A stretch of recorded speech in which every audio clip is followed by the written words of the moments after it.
You currently locked in to the coldest podcast in the land. I'm your boy, B. Jones, a.k.a. Bolo, and you know when I'm pulling up to the porch. I can't pull up without my dog. What's going on, y'all? It's your boy, Big Smitty, a.k.a. D-Nice, and you heard what Bolo just said. This is the porch. Welcome.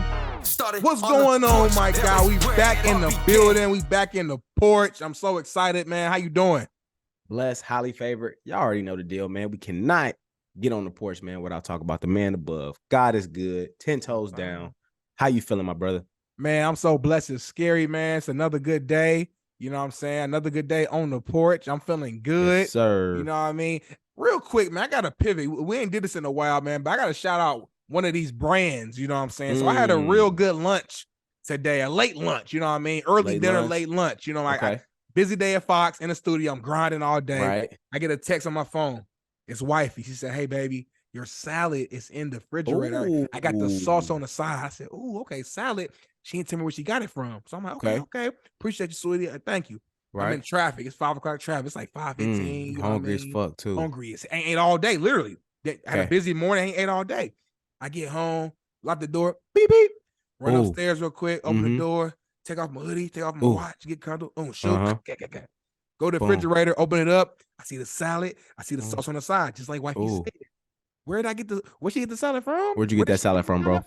Simply Salad, downtown LA, man. I'm telling you, go in there. It's kind of like a Chipotle type setup. You either go in there and they do have a menu, so you can get like, all right, let me get the buff chick salad, or let me get the Caesar with bacon, whatever. Or you can freestyle the whole thing. You know what I'm saying? Meet the iceberg lettuce, meet the crouton, meet the cucumbers, meet the tomatoes, meet the, you know what I mean? I got the buffalo chicken salad, you know, sauce on the side because she ain't want the lettuce getting all soggy.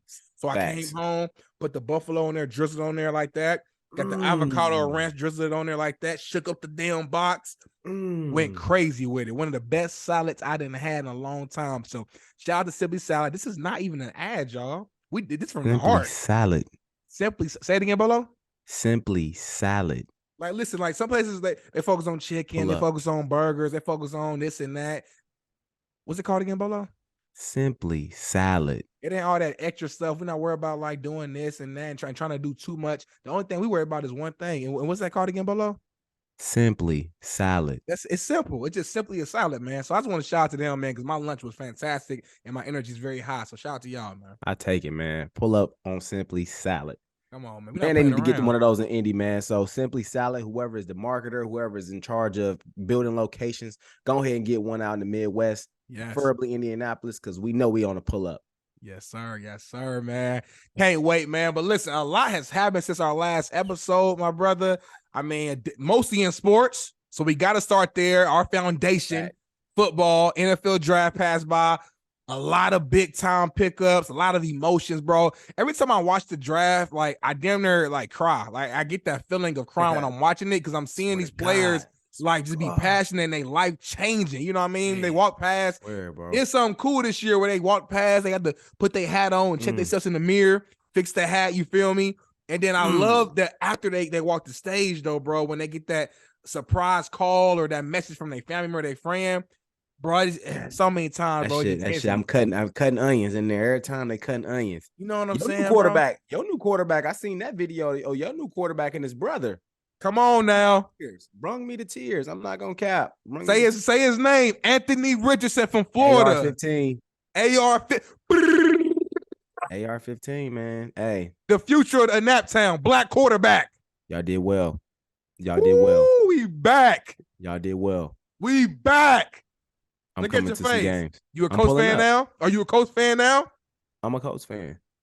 Now, if y'all was in NFC, obviously I wouldn't be able to because I'm a Bears guy. But I'm like, I think I can take an AFC and an NFC team. So that's fair. I mean, but I'm not gonna really. I don't know because I really fuck with the Jets too, y'all. Ooh, Jets scary. The Jets is scary right now. Like so, and it's a lot of like I'm really like I'm a big Bears fan just by heart, just by nature. But I'm more so of like a fan of the player, you know what I'm saying, rather than like the actual team. Like I'm not like a diehard like fan of a team, but I'm a fan of the players and stuff. So like having A-Rod over there, having Garrett Wilson over there, you know, having Randall Cobb over there, like Sauce Gardner, like having like all of those weapons over there. Oh man, I don't know when the last time they was doing something crazy like that. I Over feel like there. the last time the Jets been good for real, like for real, was like probably Mark Sanchez days, like when they had that amazing defense. That's a You know what I'm fact. saying? Last time I can That, remember. I mean, that's a Brett fact, Favre was there bro. for like 1 year, but they ain't really been good like that in a Yeah. long time. So I mean, obviously the bar is hot. The bar is pretty high. I don't know if Aaron Rodgers will come out and beat Aaron Rodgers. I mean, we don't know, but he is Aaron Rodgers, so you can never underestimate the name. Right. But at the same time, I mean, it's some big shoes to fill just because being in the AFC now, Aaron, it's a little different. It's a little different than the Hey, NFC, especially the NFC North. Like, bro, you pretty much close your eyes in the NFC North. Love my Bears. I love my Bears, but some of those years we can close our eyes and we knew who was going, make it out of NFC North pretty much each time. So yeah.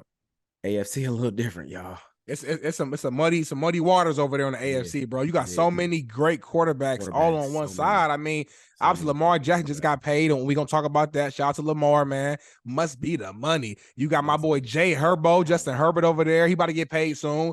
You got Joey Burrow over there on the AFC. I mean, you got Trevor Lawrence, up and comer over there with the Jags. Who am I missing right now? I'm missing somebody big. Pat Mahomes. Come on now, the best quarterback in the league. Pat. I mean, the AFC is crazy right now. So, I mean, let me ask you this though, man, because this is the Porch, so we got to go out here and throw real deal opinions out here. What is your expectations of the Jets? Is it make the playoffs? Is it make the AFC Championship? Is it go to the Super Bowl? I mean, I think. What you thinking?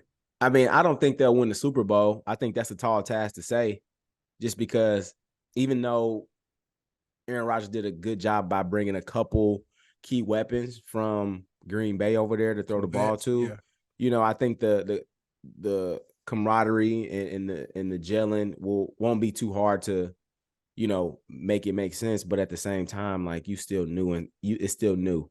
Yeah, so like out. Yeah, you still got to figure it out. Coaching staffs, like just everything is just gonna take time. You know what I'm saying? So I think playoffs is like a good goal to reach. Getting into the AFC Championship is like a tall task, but being able to get to the actual Super Bowl is, I think, I'm not gonna say impossible because anything is almost possible at this point, but I just think that's slim to none at this point, especially in the AFC. So, but my expectations are for them to at least make it to the playoffs, though. That's fair, man. I just looked it up. The Jets haven't made the playoffs since 2010. I mean, I think that's the Mark Sanchez.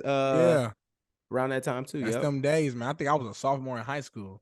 You know what I mean? I'm in my second job in my career. Been there for 5 years, so that tells you like how long. Like fucking 13 years, bro. I graduated high school in that time frame. Graduated from college in that time frame. You had a lot of life in between that time. I proposed, got married. COVID happened, shut down, and these niggas still ain't made the playoffs. Life, a lot of life has happened. Yeah, while they literally were going home after each regular season game. Yeah, that's a fact, bro. That's a fact. So, I mean, I think, make the playoffs should be like the expectation just because they ain't made it in a while. You know what I'm saying?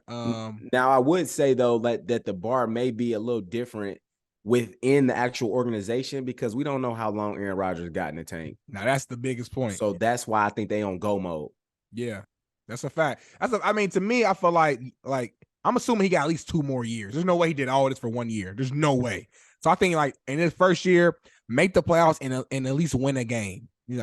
Win your wild card game, or if you skip the wild card, depending on your record, just win 1 game. Boom.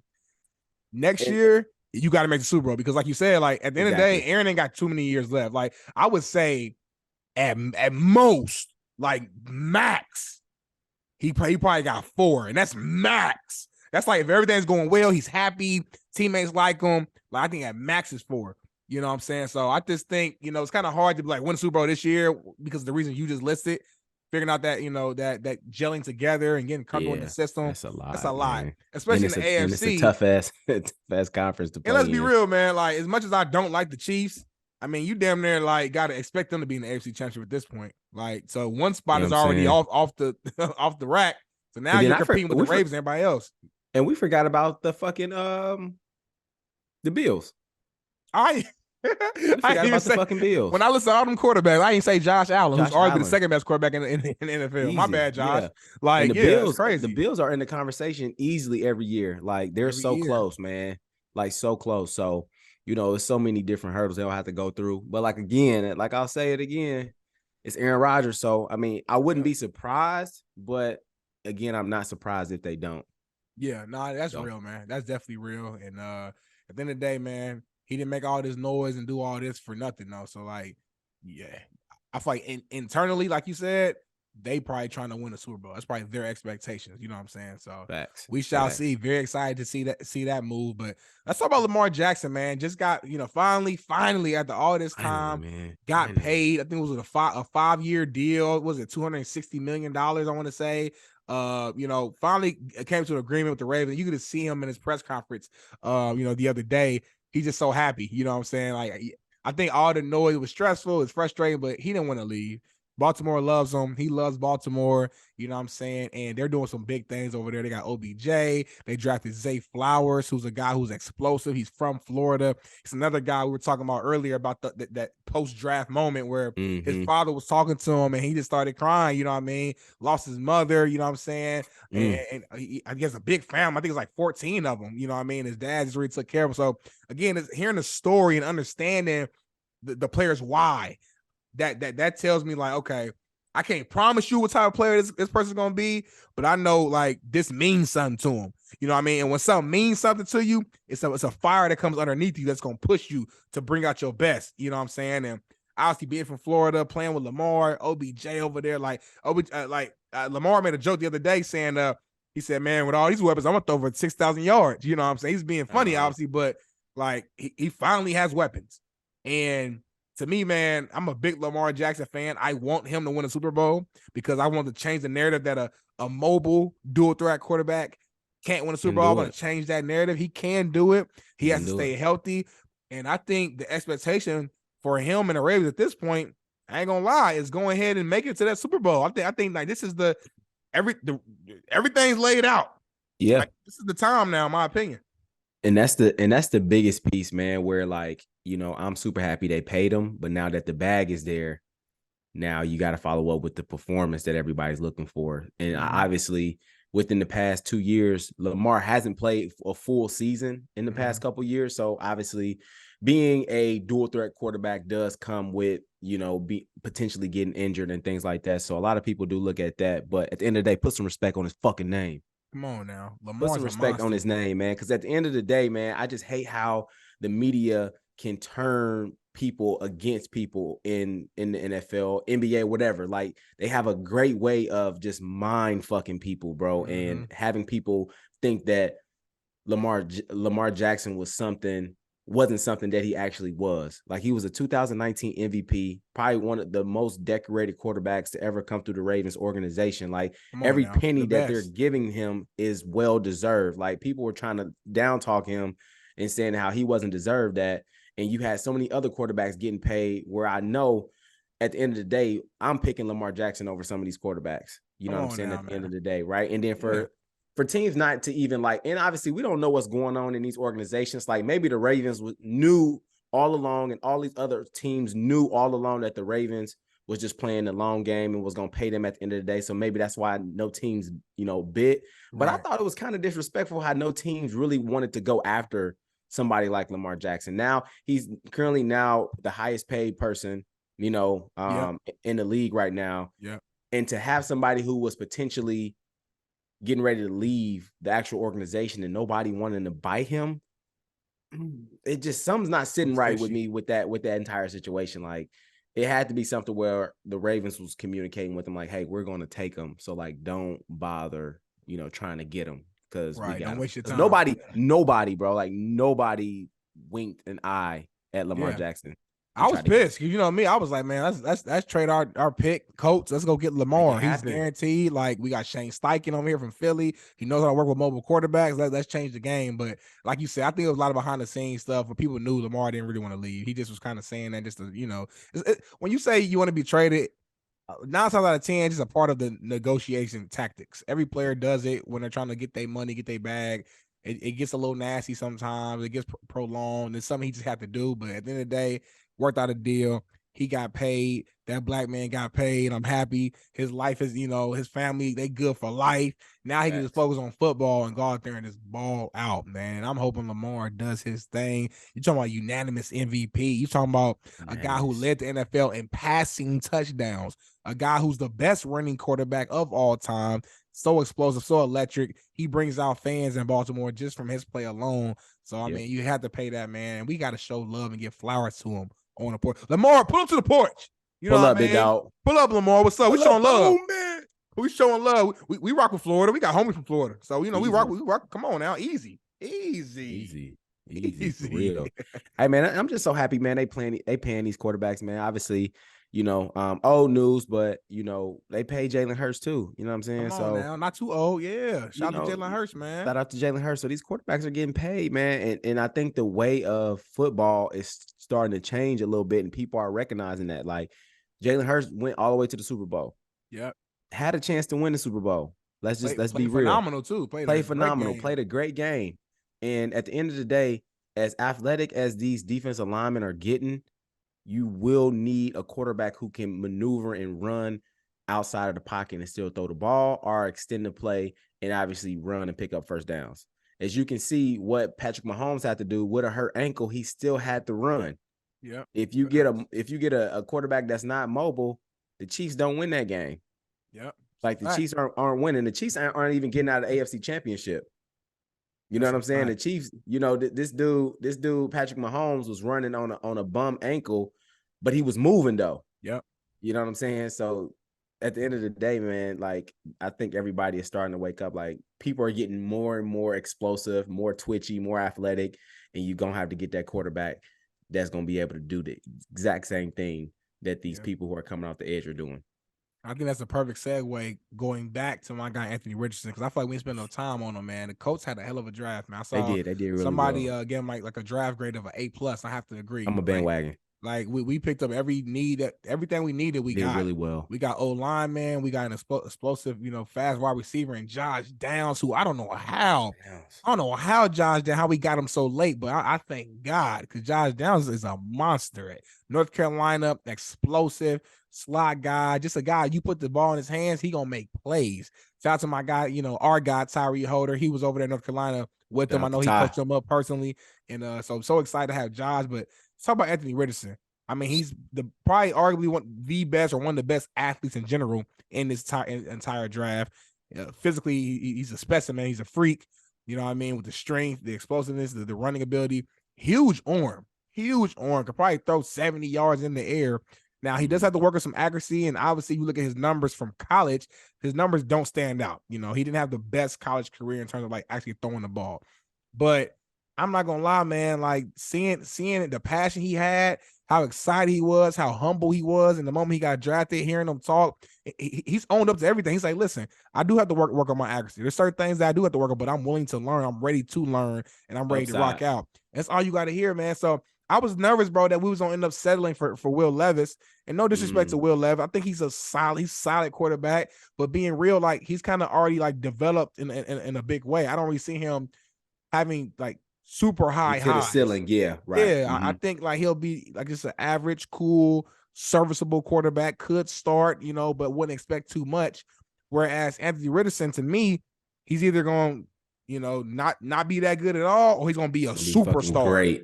So it's like we got to roll the dice. It's the NFL, you know what I'm saying? So I'd rather go with somebody has superstar potential. And like I said before, with Shane Steichen, our new head coach, former offensive coordinator for the Eagles, the way he helped Jalen Hurts turn his year around, become an MVP caliber player. Now he's with Anthony Richardson, going to coach him up. You got, to me, the best running back in the league, and Jonathan Taylor behind him. You got Michael Pittman Jr. with the size, Alec Pierce with size, and now you got Josh Downs with the speed. Oh my God, bro! Then on the defensive side, we got my guy Juju Brents, Dub C legend, Far East Side legend, second round from Kansas State. I'm not playing around. I'm talking about big corner, long arms, tall, physical, not scared to hit somebody. He grew up with top ramen noodles and you know what I mean, microwave noodles and pieces in the oven and all these wings and putting a quarter in the cart. That's his background. He's from the hood. He's from the mud. Never had nothing. So it's the mindset he has. So when he got that call, he's coming home, Bolo. He getting drafted. He coming home to the crib. Imagine you from the city. and your hometown team that you didn't watch your whole life just called you and said, "Hey, you coming home." That's a special moment, man. I know he about to really just ball out for the city, put the city on, man. As a Colts fan, I ain't gonna lie, I'm happy as hell, bro. I can't lie to you. It's it was a special. That was a special moment, man. I seen the video too. It definitely got me hyped. You know, even though I'm not a diehard indie fan, I think it was something that definitely got my attention to where like on Sundays, you know, I'm gonna be locked in, man. I'm gonna see what the coach talking about. So, you know, I think too, you know, going back to AR-15, I think with Steichen, you know, having somebody like Justin Herbert and Jalen Hurts before, he knew exactly what he was doing when getting somebody like AR-15, and he probably seen the upside. Like, hey, I can fix some of this stuff. Like, you know, the arm throwing. Like, granted, like this could be a debatable topic, but like Justin Herbert, like pound for pound, probably could be one of the best throwing quarterbacks in the league. For sure. You know what I'm saying? So, and then Jalen Hurts athletically, right? You know, could definitely compare to AR-15. So you take those two type of quarterbacks, you take Steichen's skill set and what he's done and who he's coaching, you put that with AR-15. I mean, that's a dangerous combination, man. So I like where you going right now, Bolo. I'm excited. I'm excited to see how things will progress. Because like I said, no team is really going to win games unless you have a superior quarterback, you know, behind the center. Unless you Aaron Rodgers or Tom Brady, you got to be athletic and be able to move in the pocket and throw the ball. That's how I'm coming. Because obviously Aaron Rodgers and Tom Brady, they're like the outliers. Like they're like the GOATs at what they do. Like precision, precise, like IQ out of this world. But our quarterbacks that are coming up now, though, they're gonna have to move. And I think AR-15 is gonna be the one that is gonna get them to, you know, move over that hump, because the Colts are overdue, man. So I think they're gonna fill some seats this year. So shout out to your coach. For sure, man. And real quick, I mean, even Aaron Rodgers, bro, especially in his younger days, was very mobile. You know what I'm saying? Like Aaron Rodgers is a good athlete too. So, but I get your overall point. Those guys are so good pocket passers that they don't need to use the athleticism as much. But real quick, bro, I feel like you kind of was touching on something. You kind of said something without saying it. Are you saying that Anthony Richardson is a mixture of Jay Herbo, Justin Herbert, and Jalen Hurts? Are you saying Anthony Richardson is going to be Justin Hurts or Jalen Herbert? Is that what you're trying to say right now? Well, I'm not saying he will be either, but if people were paying attention to, you know, who he was and his draft, like he has a strong arm. He does. And if you guys know about Herbert, you know, with the Chargers, he has a strong arm. Like they can throw the ball down the field. If you've seen you know, AR-15's athleticism and him running the 40, come on, just something similar to Jalen Hurts. So a lot of his too. Jalen Hurts real strong, just like like lower body, upper body. Like, so if you compare a lot of qualities, I mean, it does match up. You say know, it, Bolo. Just say it. Just say Anthony Richardson. Just say it. So I'm not gonna put the cart before the horse, but like you said, you know, not to be redundant, either we are going to see a great Anthony Richardson, like he's going to play phenomenal and be like MVP, offensive MVP this year, or we're going to see somebody who is a rookie still figuring it out, trying to get it done. Like, I don't think it's going to be any gray area with this guy. Like, it's either going to be extremely well or it's going to be like, okay, we got to work through this. Now, just for clarity, at least on my end, I'm not expecting crazy amount of like great play his rookie year. I'm just not, because I don't think that's fair as a rookie to come in. You're learning and figuring things out. I'm not expecting you to come in. I mean, Peyton Manning went 3-13 as a rookie, and Peyton Manning to me, he's my Tom Brady's the GOAT, but Peyton Manning is my favorite quarterback all the time. He's my GOAT. Of course, you're from Indy, bro. I mean, I wouldn't expect you to say nothing else. Right. So I can't expect Anthony Richardson to come in and just go 13-4, win Super Bowl. Nah, I can't expect that. Yeah, but I do want to see flashes, and I want to see like, okay, I can see how that could be something. You know what I mean? And I think a lot of his like learning curve will speed up a little bit because he's gonna make plays with his athleticism. Yeah. Like, so a lot of things where you think he could throw the ball, he's just ultra athletic. So he's going to make a lot of plays on his own where it's going to give him some time to, okay, now they loading the box with 7 or 8. Now it's man to man. So now I got to open windows to really throw the ball. And I ain't really got to be as precise because people ain't, you know, just sitting in coverage. People are playing down because they think I'm gonna run the ball. Facts. That's facts. Yeah, man. So So, but like you said, man, regardless, he gonna fill up them seats. We got somebody to that's be it. excited That's it. I'm about. excited. I'm Man. I'm gonna happy. get to a couple games this year. Yeah, I'm about to fly out and go to some games for sure. I got to see my guy in person. So, man, shout out to you, AR-15. If you need anything in the city, Anthony, let me know. Hit me up, bro. You know, I'm a call away. DM me. You know, you need a plug to any of the hot spots, Seamless. man. You trying to turn up before the season start? I got a little plug at Lava over in Broad Ripple. Talking about that You lava. trying to smoke some cigars? We got a spot downtown sweet. for you. You know what I mean? Whatever you need, let me know, man. You know, you need a little food spot, man. Like Come on. whatever. You know, I'm plugged in the city, my guys. That's what I'm saying. Hey, yo, I'm plugged in the city. Let me know. But anyway, switching gears here a little bit, Bolo. We got to talk about CJ Stroud going to the Texans, because I'm not gonna lie, bro. At first, I was hurt when the Texans picked up CJ Stroud. I'm like, damn, like it's a wrap. Who we about to pick? I'm a big CJ Stroud fan. I think he's gonna be the best quarterback in this draft. I ain't gonna lie to you. I agree. Prediction. I think his pocket presence, bro, and we seen some flashes of him being athletic and moving out of the pocket against Georgia. You know what I'm saying? So I think it's gonna be a move. I think Texans as an organization, though, still got a lot of development to do.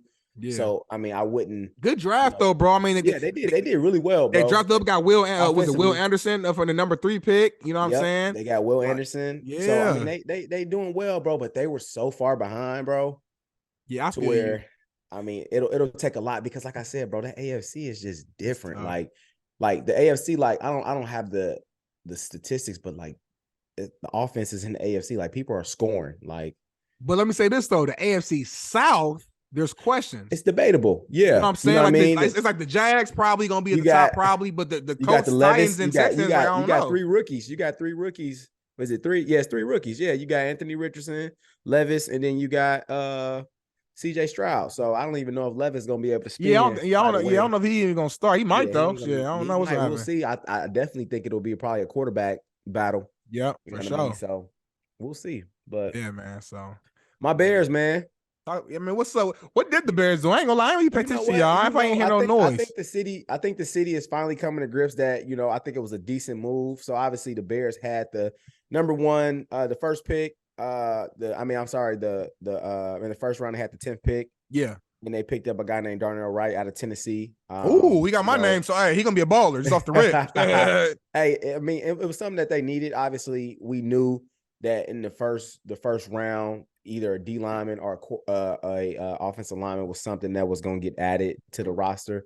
Yeah. Just because, you know, they made a lot of trades on the defensive line last year. And then obviously we seen Justin Fields running for his life last year. So, you know, they were very lackluster on the offensive line. So being able to get somebody that I think will be able to compete and dominate right away, you know, will be pretty good. It's funny. Paris Johnson came off the board pretty quick from Ohio State. Yeah. So, you know, and I was thinking through O-lineman, Darnell wasn't on my top 3 or 4 picks to get because there was another kid out of Northwestern that I think was pretty good. He would have been like more of a hometown kid. But I mean, either way though, the first round pick, it was a good one. I think it's an offensive tackle, so you know he's gonna have to come in, do work because, like I said, a lot of shit is gonna fall on Justin Fields' plate this year, just because you know it's his show. So we'll see. Yeah, man, we shall see. And I'm wishing them the best for Justin Fields. I know he caught a lot of backlash this past season, and people saying he can't throw, can't do this. Listen, man, I know college is different than NFL. We all know that, of course. But if you watch this man in college, that man can throw. So you just got to figure out the right system, get him in his comfort zone, because he can throw. Is what it is. Like, I seen it. Like, at the end of the day, like the skill set of actually throwing the ball, like it's not changing. Either you can throw, like I just can't throw. Is what it is. I've seen Justin Fields actually throw accurate, a good ball, deep ball, be athletic. So you just got to figure out the right system, give him some good protection, and which it sounds like that's what they did in the draft, because that was one of the big focuses for the Bears. So we'll see, man. We'll see. I ain't got no beef with the Bears. You know, Aaron Rodgers is out the NFC North. I know y'all gotta be excited about that. Gotta be excited, man. But obviously, what comes with, you know, the Green Bay Cheeseheads not being as great. The Detroit Lions, man, have been doing some great things in the offseason, bro. So, you know, I think that's just we look to Wisconsin, but now we're looking at Detroit now like, oh shit, like, okay. Yeah. You know, and then you can't forget about Minnesota. Minnesota started off so strong last year, man. But we'll see. We'll see, man. I think, like I said, again, I'm biased. The Bears, they should be able to make it happen, man. I think they should be able to make it happen. I'm not saying Super Bowl. I ain't going crazy like that. You said that But last year. I know I did. I was on one. But we should be able to make the playoffs though. I think a lot of games that we lost last year, I think they'll fix some things. So we'll see. Yes, sir. We shall see, man. Definitely excited about that.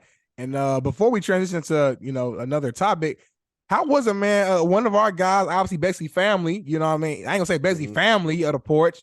You know what I mean? Big Thanos. You know what I mean? DeJuan got drafted, going to Cleveland.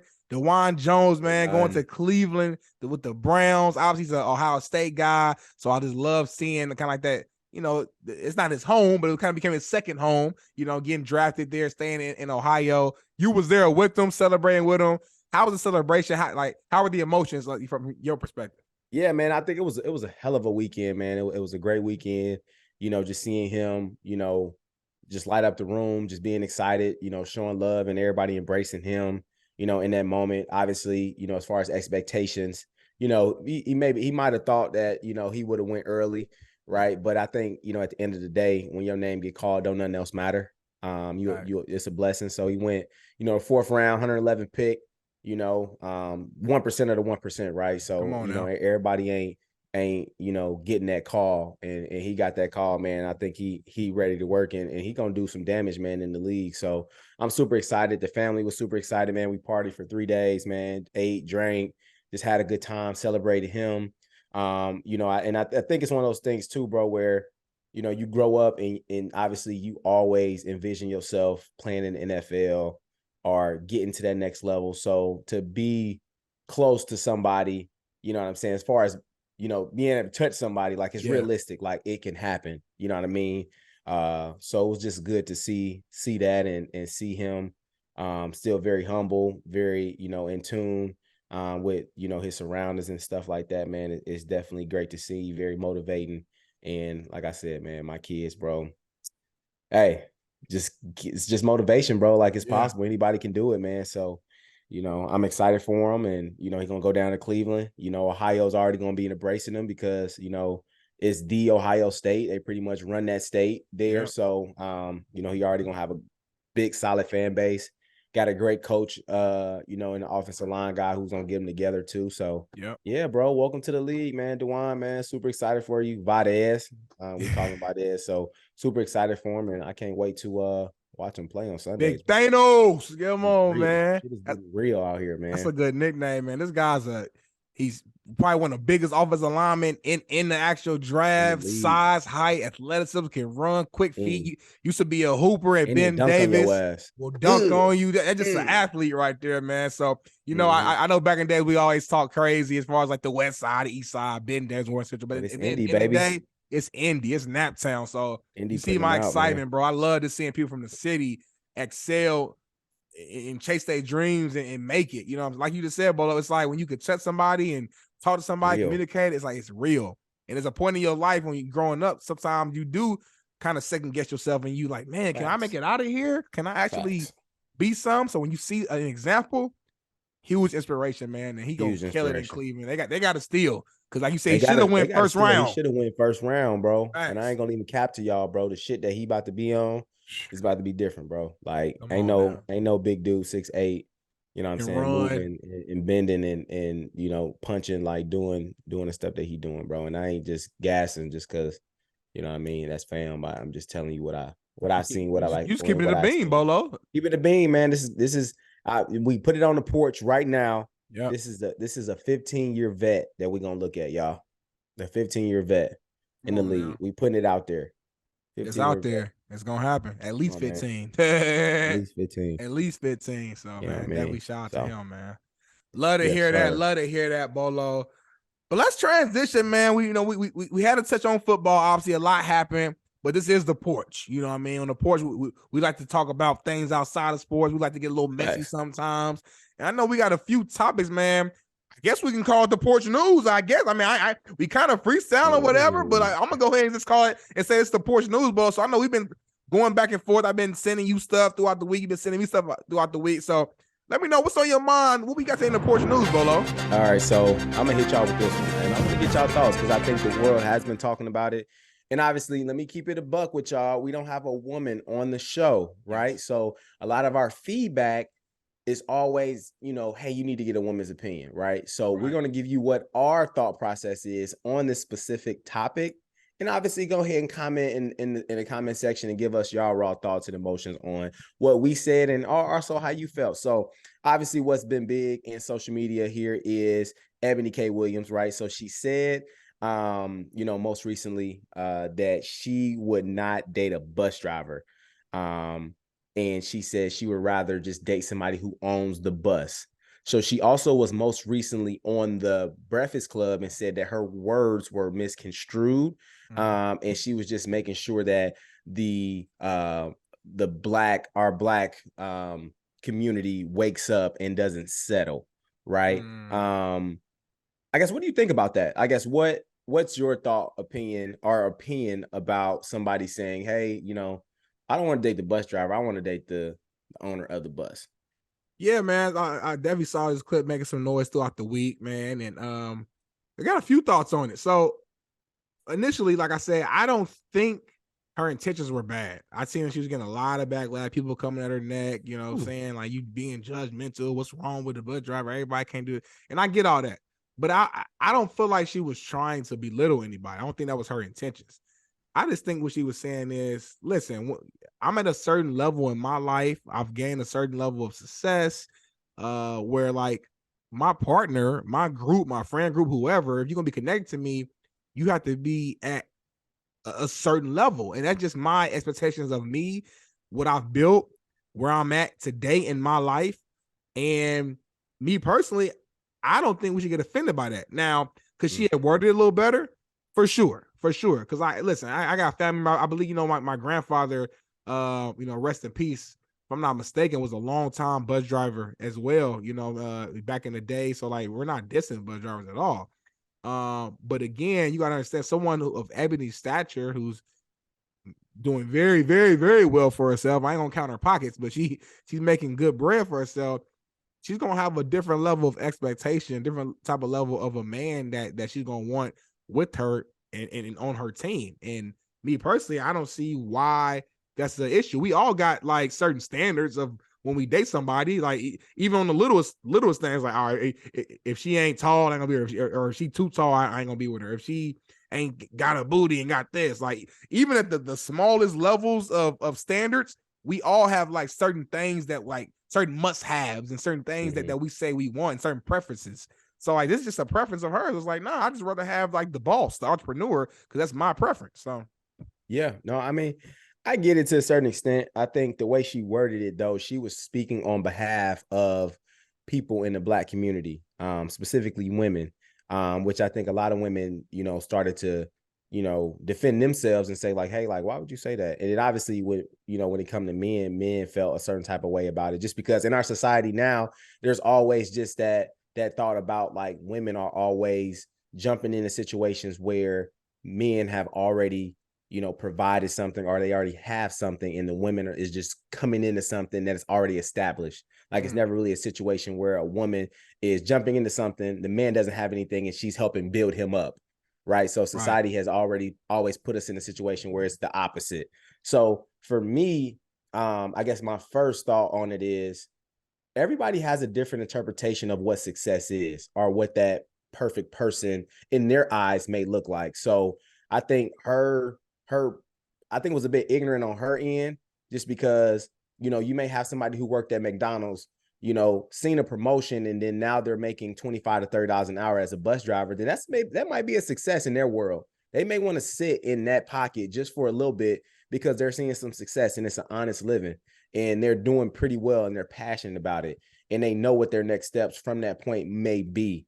And I think a lot of women would appreciate somebody who's ambitious, who has ambition, somebody who has a plan, who has a goal, and this is a hardworking individual. So I think for her to just, kind of belittle, like I know you said it didn't, but it almost was like you kind of belittling somebody who works hard, that's in the middle class, that thinks whatever they're doing is good for where they are. Like, and it is, you know what I mean? So if somebody to come out and just say like, I'm not dating a bunch, you know what I'm saying? Like, I just think you just have to be more careful with how you actually relay that message to people. I know there's a ceiling where sometimes, you know, she ended up saying like, hey, like Black people need to wake up, you know, there's more out here, and you know, there's more women than men going to school, whatever. Like, I understand all that, you know what I mean? But at the end of the day, we want to make sure that if a man is out here creating a decent living for himself, you know, he has ambitions, he has goals, he has plans, he has aspirations, like that's a success for us, and we can continue to build off that. Like, I think sometimes, and I may get in trouble for this, I think sometimes women put us in this crazy scenario to where they want to make sure that they find the perfect guy, where when they get in a relationship, there's no work to be done. Like, I want to already be there when I get into the situation. And I just think that's kind of sometimes unfair.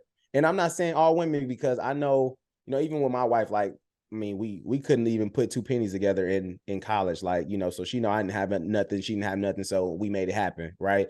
But there's other scenarios though where, you know, there's somebody established, you know, say there's a woman established, you know, she may see a guy that's handsome, that has ambition and that has goals, and he may be a teacher and she may be a lawyer, and she may just say, hey, you're a teacher, then I may not want to go your route, right? And because she wants to, you know, date somebody in her bracket, or, you know, obviously date somebody that's in the same window as she. But at the same time, I think if you reverse that, I think men are very open to building a woman up, as opposed to the opposite. So that's just my thought.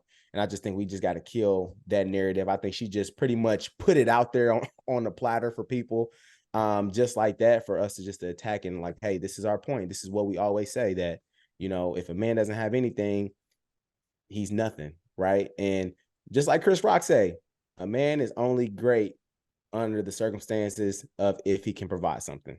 If it's nothing that he can provide, then he's no good to nobody. So yeah, man. I mean, first of all, you said that excellently. You know what I mean? You made some good points, man, for sure. That I do agree with a lot of what you said.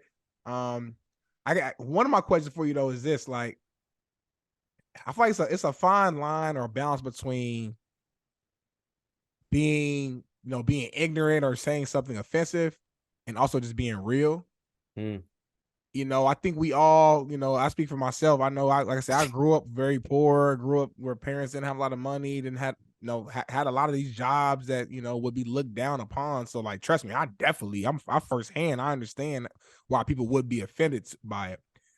But on the other side, when I put my emotions to the side, it's like, well, I mean, there's certain jobs that just aren't looked as like great jobs. Like me and you, we went to college and got degrees so we could get a certain level, a certain career. You know what I'm saying? Like a certain level of a career. We're not belittling or talking down about people who are at, you know, bus driver or a fast food spot or something like that. We're not belittling them, but if we're being real, we understand that like we see ourselves as more than that. We see ourselves as someone who has a bigger skill set or whatever to be able to garner a bigger opportunity, a bigger career, a better job. And I don't think that's wrong. And from this perspective, I don't think it's wrong for a man or a woman to want their partner to be someone of high caliber. I mean, like both of our wives, they do pretty well for themselves. You know what I'm saying? yeah, Like, absolutely. that ain't the only reason why we're with them. Of course not. But if we keep it 100, that wasn't a piece of the puzzle. Hell yeah! Like, what the? And I got with my girl when we were super young. You know our story. So we didn't have money. So at that time, it was like potential, and we could see. I'm sure when you and Kayla first got together, it was like, okay, I see the potential. I see what type of person she is. So I can see it.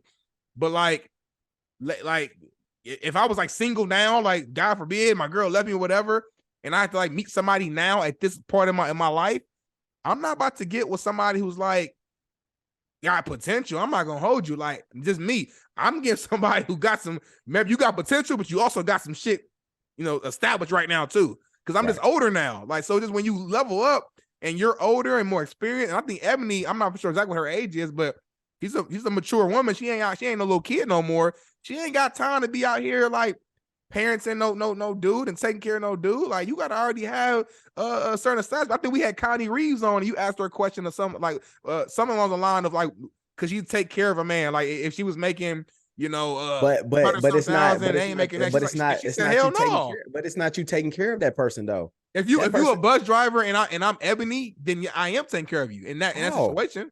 How? Because our expenses, our bills, is your bus driver money ain't taking care of our lifestyle. I don't think so, bro. I think at the end of the day, like, I understand what you're saying, bro, but it's all subjective because it's your definition of what you think success is. Like, that bus driver, is that bus driver's form of success. You know what I'm saying? If we putting it in the context of somebody dating outside their tax bracket, right, then maybe that is something where you can consider.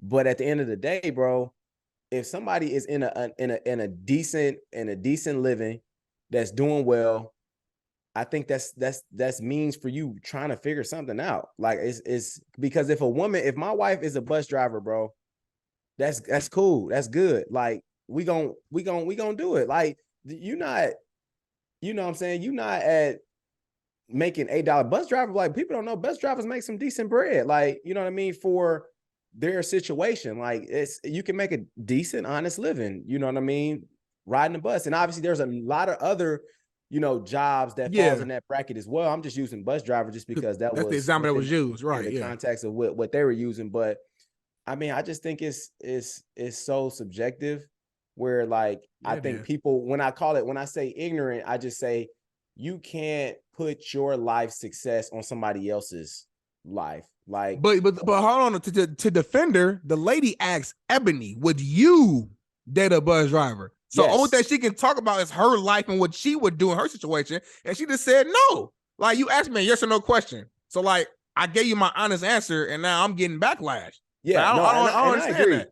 I agree with that. But more so in regards to the Breakfast Club, when she was obviously recanting her statements and just talking about, to your point of like, hey, we need to wake up. Like, our Black community is so lost in certain situations. Like, she was speaking more to the masses of the community and the Black people and stuff like that. Yeah, and the mindset and everything like that. And I'm like, hey, like, your interpretation of success and how you vision success is the way you want to interpret it. Like, everybody doesn't have that same thought process. So who was probably a janitor making $9 an hour and somebody's making $24 an hour as a bus driver, like, that's a success in their world right now.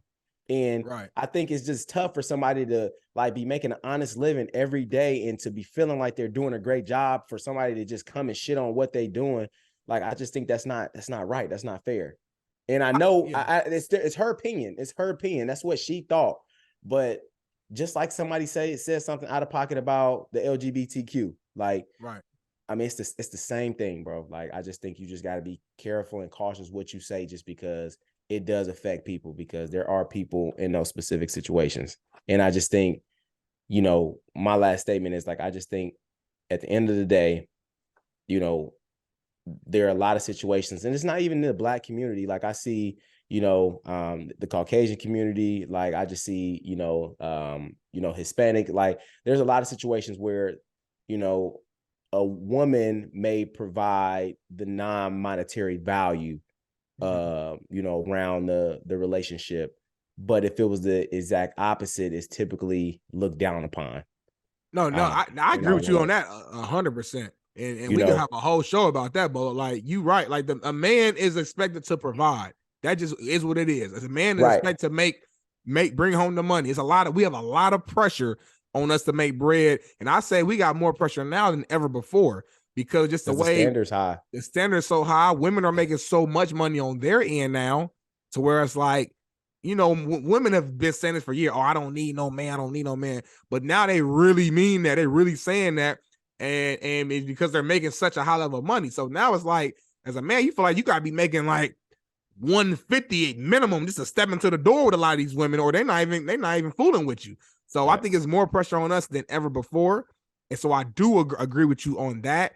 But at the same time, though, as men, though, like, I don't know if it's just ingrained in us, or we were just taught this way, or maybe I'm speaking for myself.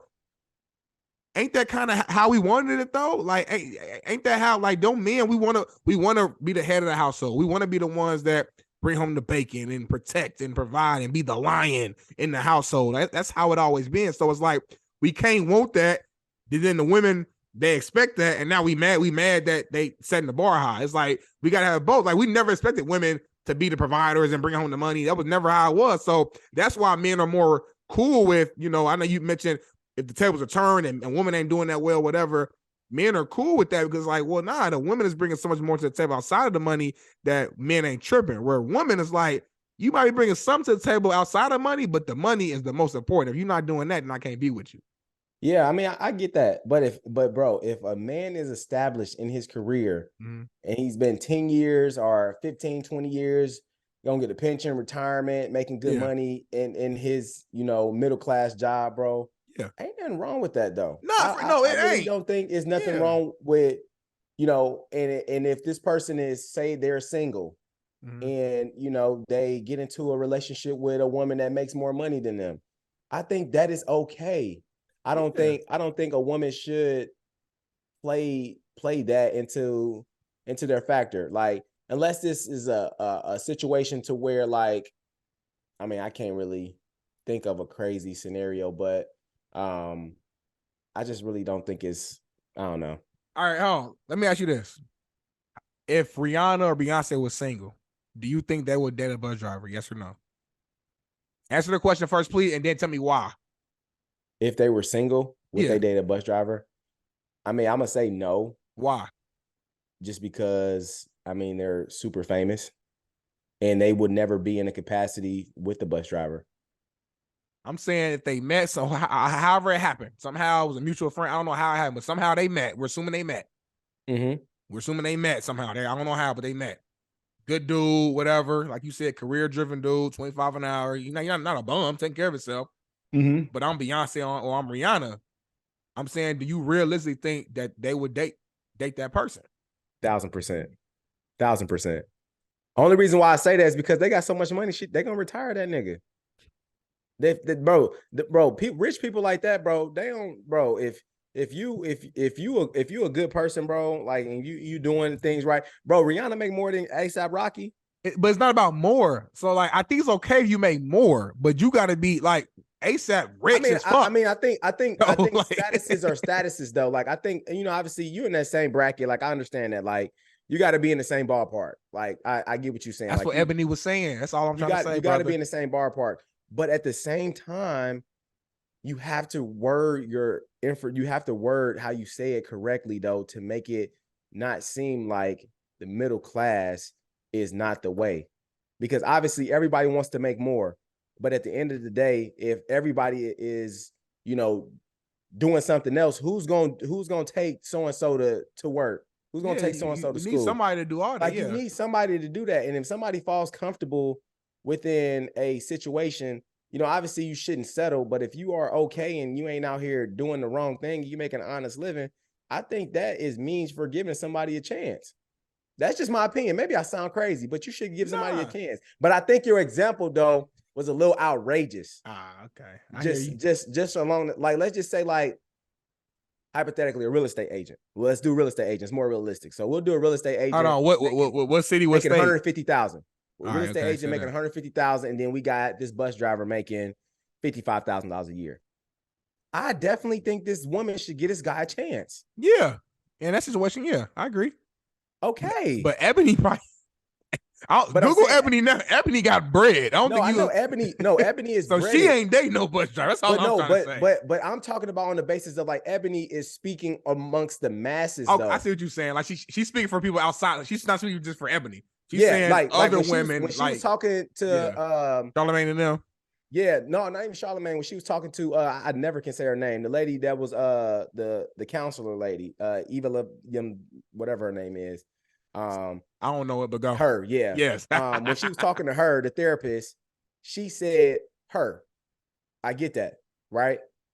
But how you word it though, no. Unless he's the owner of the bus.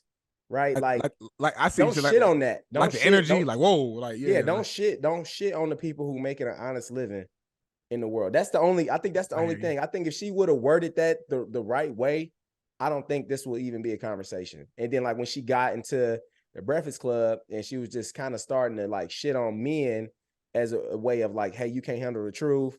You know, this is why the rate of women going to college is way more than men, because they accept C's and D's in the household, and you know, mediocrity is accepted and everything. Like I understand all that, but like you can't put that on the masses of men. You can't do that. I feel you, bro.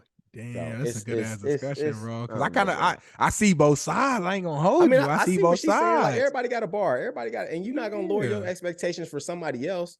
But that's you specifically, though. Like that's them specifically. I'm gonna say one last thing. I do think also, because of just our history of us as Black people and us not having much, you know, we know our foundation, obviously, and where we come from, that consciously or maybe even subconsciously, I do feel a little bit in the sense that I do feel like we've kind of lowered the expectations of our people a little bit, unfortunately, to where, like, again, we're not belittling nobody. I'm not belittling, you know, again, y'all know my story. I'm not belittling nobody, but I'm saying, like, I don't feel like it's enough dreamers in our community. You know what I'm saying? I don't think there's enough of us who actually believe in ourselves enough to go get that highest star and get that job that seems impossible, to go to the league, like, you know, like DeWant, like to reach for them highest highs. Like, if you don't get there, cool. But sometimes I feel like we just settling because like we just don't even we just don't even believe. Like, we're just okay with just being okay. Ooh, okay. I make more money this year than I did last year. I made $9 last year. I made 12 this year. Cool, bet. You right, in their window, in their world, I guess, sure, that's success, but it's like, don't you want more? And that's all. And maybe you don't, and I guess that's okay. It's just someone like me who I ain't special at all, but my mindset is, since I was a little kid, bro, I swear to God, bro, I've always just believed I was gonna do something special. I didn't know what it's gonna be, what I was gonna do. I just always had that mindset for whatever reason. I could be naive. I don't know what it is. I just always very believed in, and I was gonna do something big for whatever reason. So with someone with that mindset, just that thought process, it's just hard for me to understand someone who's okay with, like, I hate using word like settling. I don't want to use, I can't think of another word. Like, just okay with just being like, okay, I got a little better, cool, I'm good. It's hard for me. Like, I'm always trying to get better. Like, that's the football mindset. Like, what's next? Always trying to get better. So it's hard for me to like relate to somebody who's just okay with, and they okay where they at. I can't relate to that. That's real. I mean, I agree 1,000%. That's a good one, Bolo. You ain't brought one of them to the porch, boy. I know it. That, I think we could sit on that for a while, man. But yeah, I mean, I agree. I definitely think there's you know, sometimes we do settle in certain situations, and I think there is more for us out there. But I also think too, there is a certain thing as, you know, being blessed and you know, sitting in your blessings for a little bit and understanding where you are, instead of like going after, you know, sometimes false dreams can turn into false hope. Ooh, like dreams can turn into false hope. You know what I'm saying? So like, you know, there's a lot of people out here that's doing that, you know, reaching for the stars, you know, and you know, they falling short right now, and they sitting on their ass, and ain't nothing really popping right now. So, you know, let's just get something that's more secure and more stable. And obviously that comes with a ceiling, but it comes with security as well. You know what I'm saying? So basically what you're saying is, if you was a coach, you would have drafted Will Levis. You wasn't gonna get Anthony Richardson. I'm done talking. I'm done talking. I'm done talking, Porch family. My man Bo's a Will Levis guy. I'm more Anthony Richardson. AR-15. I'm more CJ Stroud. I'm more motherfucking. Nah, you Justin Fields. Yeah, on me. Yeah, that's who I am for real. Oh, I love it, bro. That was a good one, bro. Funny. That was a good one for sure, man. Man. This has been a good ass episode, man. I know we had a couple more. It's getting late your time though, Bolo. Poor family. For those who are new to the porch, I'm in LA. We shoot the podcast late because my man Bolo's a busy man. I'm a busy man. He coach. He's a father. He's a husband. He got a job. He got other business on the side. So we gotta shoot the porch late. We do this shit just for y'all. So it be late when we shoot the porch. He on East Coast time. So my boy Bolo Need needs to, some you know what I time. mean? So He tired with it. when y'all see me, man, when y'all see the eyes like get to lighten up, when you see the eyes get super low, just know sometimes, man, I'm fighting through it for y'all, man, because I love I'm y'all. fighting for my life. Game. Y'all need this game on the porch, man. Just because on the porch you can pull up at any time, man. Anytime, man. Super real quick, because I know y'all gonna see super real quick though. Like let's go 90 seconds on this. Okay. On two of them. All right, the first one, the brat and her wife, they went ahead, they trying to want to have a baby, and Right. I guess the father, the sperm donor, little ugly folks. The black dude was ugly, wasn't the he? one black dude, they said was ugly. They said he didn't look good at all. So they ended up going with a white guy as a sperm donor. Say he's a good looking dude. Woo, woo, woo.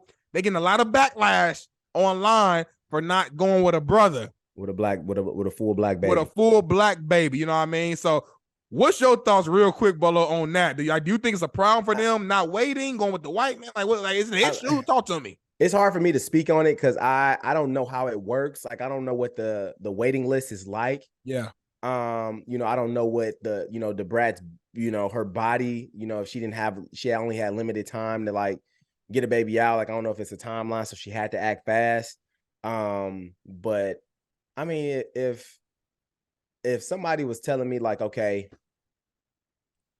here's a person who, has the sperm, he looks like this, your baby probably more than likely will look like this. I probably won't have a baby with somebody who looks like that. I'm just being real. Yeah. Right. Yeah. But then obviously too, I would definitely just want, a black baby. You know what I'm saying? Wrong with that? Yeah. Ain't nothing wrong with that.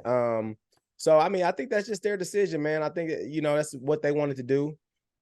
She said that the other guy was, a handsome guy. She thought that's what it looked like, but she can't be mad, if the baby comes out, white. You know what I'm saying? Right. That's not really looking like her. Right. Or, so it's just a lot of things that will come with that. Because I think the child will have to, have a balance of both worlds, if that makes sense. Which nothing's wrong with that. I think that the world is leaning more towards that, which is a great thing. Yeah. But they super silly though for saying that Buddy was ugly though. I wonder if Buddy like figured that out because it went viral. So he probably was like, damn. But I guess it's blind though. I guess they don't know. Oh, that's true. But shit, like they see them, but I don't think he'll see, who actually is taking. But supposedly there's only one brother, and they probably know. I don't know, bro. Like, I ain't never done it before, so I don't even know how that works. But it's one brother. I'm sure they know what city she's staying in. So if I'm in a city, I got the radio on. They say, "Hey, y'all, man, well, 93.7, man. Check this out." The brat said she went to sperm donor. Was only one brother. He ugly as hell. She's in Atlanta right now, man. So if you a brother and you just gave your sperm in Atlanta, she's talking about you. And this dude in the car, like, he looking in the mirror. He's in his lips, like, damn, no, I did just get money earlier today. Like, damn, like, what the what the hell? So I know he's feeling crazy right now. So, but yeah, I agree with you. Ultimately, bro, I think it's just up to what they want. You know what I'm saying? Yeah. Like, if the goal is just to have a kid, they don't give a fuck if it's Asian, black, white, whatever. Cool. You know what I'm saying? Let's roll the dice.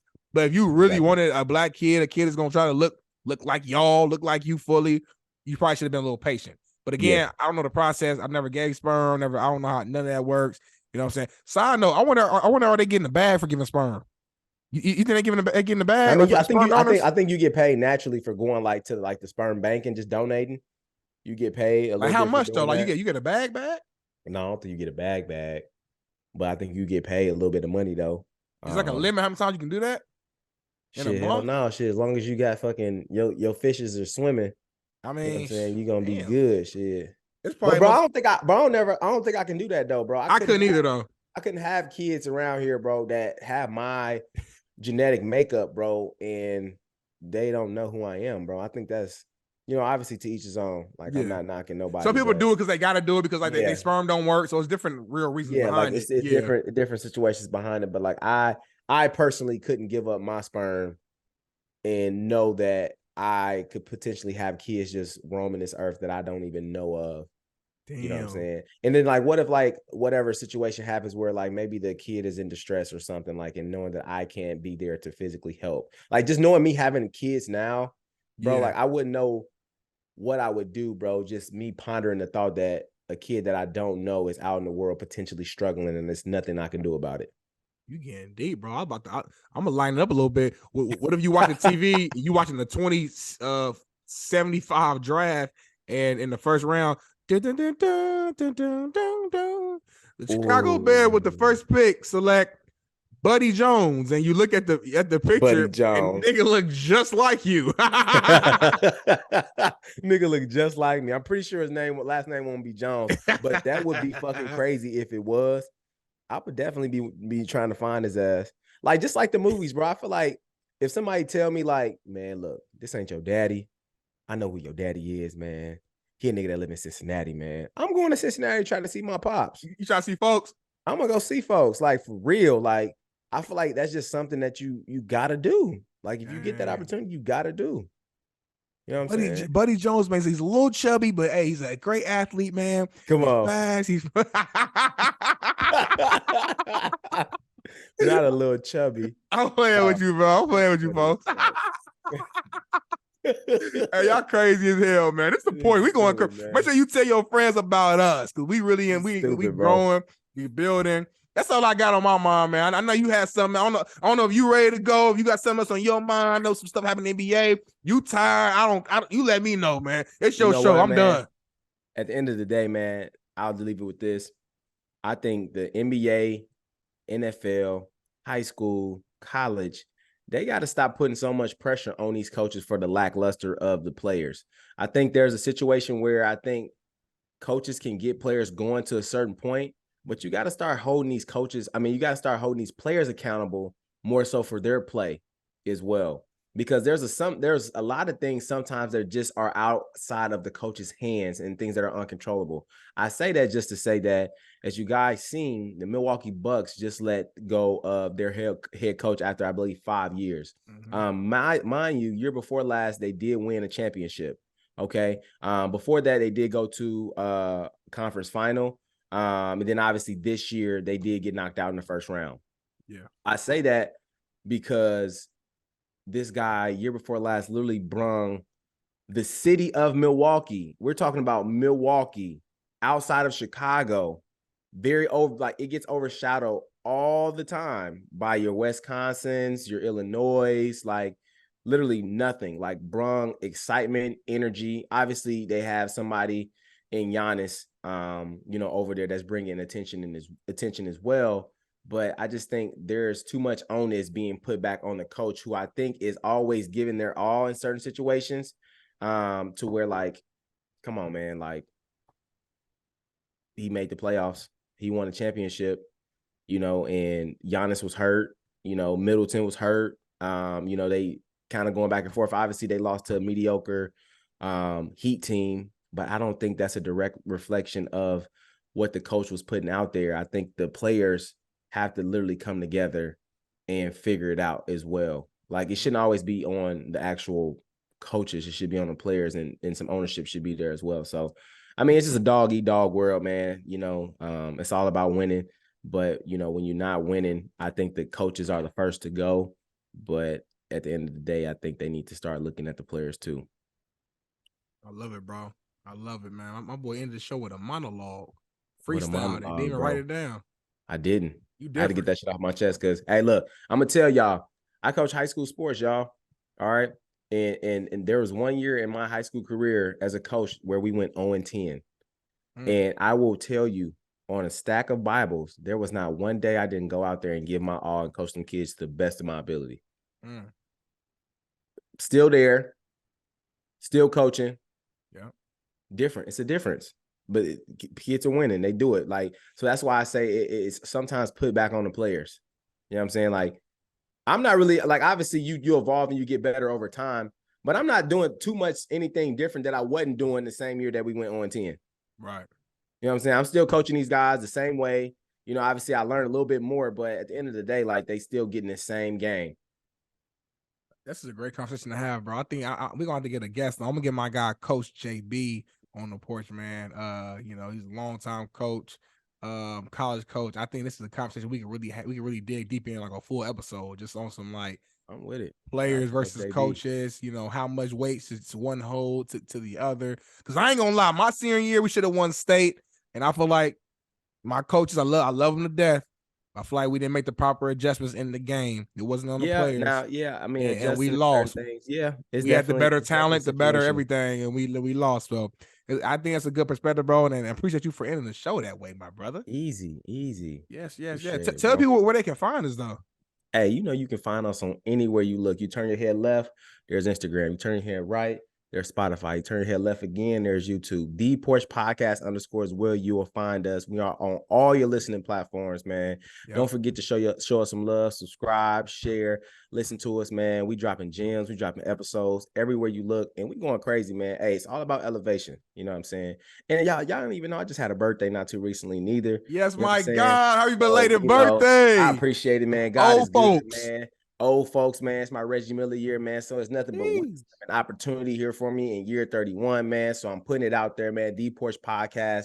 You know what I'm saying? We're going to be syndicated. We're going to be just going crazy. So I'm just putting it out there. So y'all better just jump on and just say, hey, man, I know them guys, man. I've been around them guys since they, you know what I mean, was doing it on this level, and now they on this level. So go ahead, be the one that, make that conversation happen. So, hey, at the end of the day, just make sure the best you is the best you, and we out. Peace. Started on the porch, that was where it all began. Had to put in work, every day we got it in.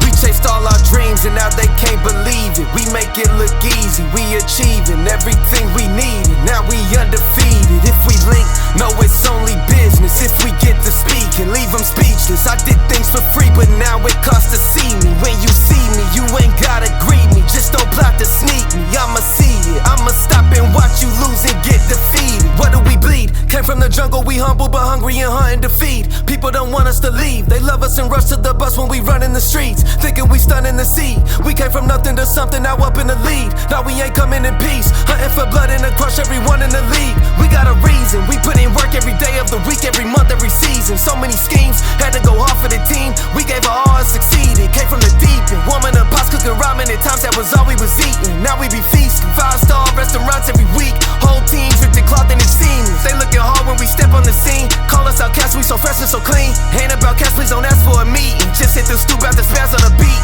Nah, it ain't rude if you ask for the feet. Just play it cool when I tax you the fee. We need a pool in the back with a cord and a board that gon' jump off and splash for the heat. Live for the day, cause the past can determine the future or where you gon' actually be. Keep staying present, our presence a blessing. It's all that we have and we actually need. I'm taking action with passion, detaching the ones who keep acting attached to leech. I am no pastor but actually preaching. Look up these lyrics and actually read. That was where it all began.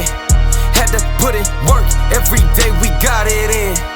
We chased all our dreams and now they can't believe it. We make it look easy, we achieving everything we needed. Now we undefeated. If we link, no, it's only business. If we get to speak and leave them speechless. I did things for free, but now it costs us